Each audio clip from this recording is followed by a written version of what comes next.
Bismillahirrahmanirrahim. Assalamualaikum warahmatullahi wabarakatuh. Alhamdulillahirabbil alamin.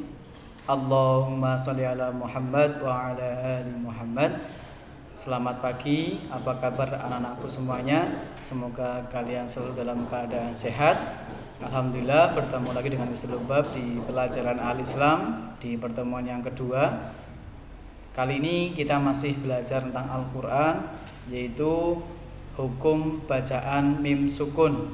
Yaitu kita akan belajar ilmu tajwid, di mana bagaimana cara kita membaca huruf-huruf hijaiyah atau bacaan di dalam Al-Quran dengan benar sesuai kaidah. Sebelum kita mulai, mari kita awali dengan membaca doa mau belajar wahid isnaini salasa.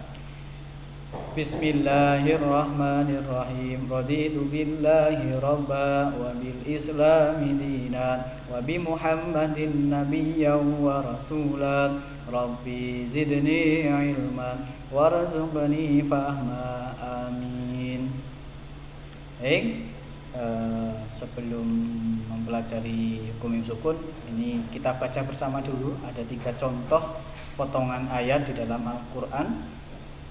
Yang pertama, kita sambil dibaca sambil diperhatikan huruf mim sukun yang ada di setiap contoh. Innaha alaihim mu'sadah. Sekali lagi, innaha alaihim mu'sadah. Yang kedua, mata'allakum wali an'amikum. Mata'allakum wali an'amikum. Contoh yang ketiga, ingat perhatikan mim sukun. Bagaimana cara misal membacanya? Wa ma sahibukum bimajnun. Wa ma sahibukum bimajnun. Baik, dari 3 contoh ini ternyata cara membacanya berbeda-beda. Kenapa itu berbeda? Ternyata karena ada perbedaan huruf mim setelah mim sukun. Untuk yang pertama, mim sukun ini mim sukun bertemu huruf mim untuk yang contoh pertama. Sedangkan contoh yang kedua, mim sukun bertemu huruf wa. Nanti wa-nya bisa harokat apa saja, yang penting huruf wa. Kemudian yang ketiga, ada mim sukun bertemu huruf ba. Karena perbedaan huruf ini sehingga cara membacanya berbeda. Oke, sekarang kita lanjutkan. Ini kita langsung masuk ke materi, yaitu hukum bacaan mim sukun. Ada 3 yang kita namakan idgham mislain atau idgham mimi. Kemudian yang kedua ada ikhfa syafawi. Ikhfa syafawi. Kenapa dinamakan syafawi? Karena huruf mim itu kan di bibir, maka syafawi. Kemudian idhar, yang terakhir, yang ketiga adalah idhar syafawi. Bagaimana cara membaca masing-masing 3 hukum bacaan ini? Kita akan urai satu persatu. Untuk yang pertama adalah idgham mithlain atau idgham mimi. Apabila ada mim sukun bertemu dengan huruf mim, sama-sama huruf mim, maka ketika ada ayat yang mengandung mim sukun bertemu mim, maka dibaca dengan dengung sempurna. Dengung sempurna. Tadi di contoh ada, kita lihat ini contoh yang pertama. Silakan boleh ditirukan. Innaha alaihim ditahan, dengung. Alaihim mu'sadah. Itu dinamakan idgham mislain. Contoh yang berikutnya ini. Alam nakhluqkum. Nah, mim sukun ketemu mim. Alam nakhluqkum mim ma'im mahin. Mim sukun bertemu mim, jangan sampai kalian bacanya dengan cara jelas. Nakhluqkum min, itu jelas salahnya. Oke, contoh yang berikutnya adalah hukum bacaan berikutnya adalah ikhfa syafawi. Ikhfa syafawi ini adalah ketika ada mim sukun bertemu huruf dengan ba.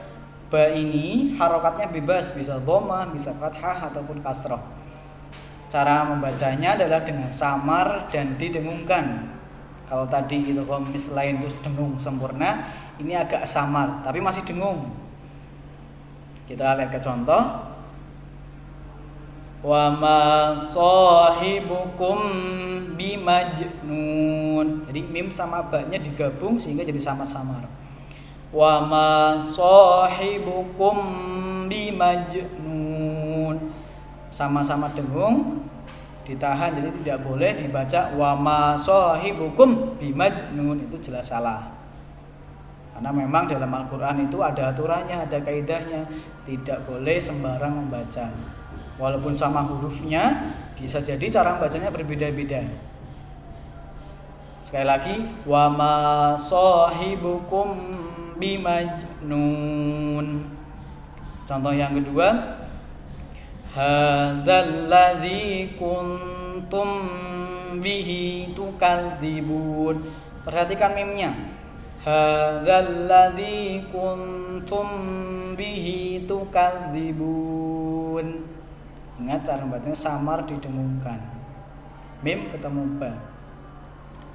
Yang terakhir hukum bacaan adalah idhar syafawi. Ini idhar syafawi adalah apabila ada mim sukun bertemu huruf hijaiyah semuanya selain huruf yang sudah dipakai oleh idgham mimi sama ikhfa syafawi. Jadi tidak ada huruf mim sama ba-nya.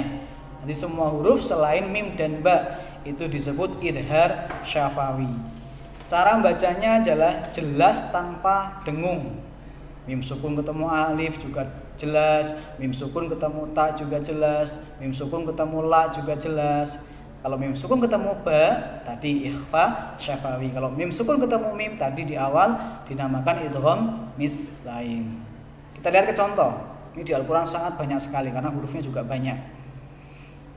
Ini ayat contoh pertama, mata'allakum walian amikum. Nah, ini mim ini harus dibaca jelas karena bertemu huruf wa. Wawu di sini ada enggak? Oh, di sini ketinggalan ya. Mohon maaf, ini wawunya ada di sini harusnya. Ini di sini faqala wa.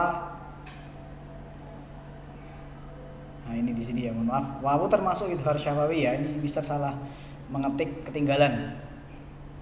Berikutnya wa ma hum anha bighaibin.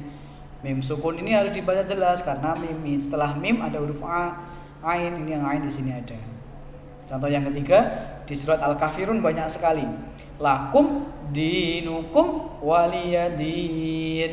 Mim sukun dibaca jelas dan ini juga dibaca jelas karena setelah mim ada dal di sini ada. Kemudian mim sukun bertemu wa juga termasuk idhar syafawi.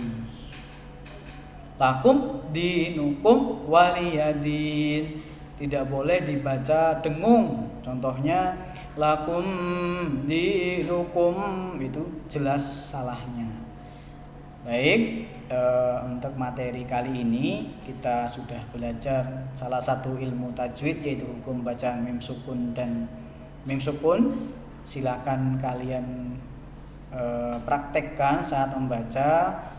Kalian saat membaca Al-Quran dipraktekkan kapan harus dibaca dengung, kapan harus dibaca samar dengung, kapan harus dibaca jelas. Cukup sekian dari Misal Lubab.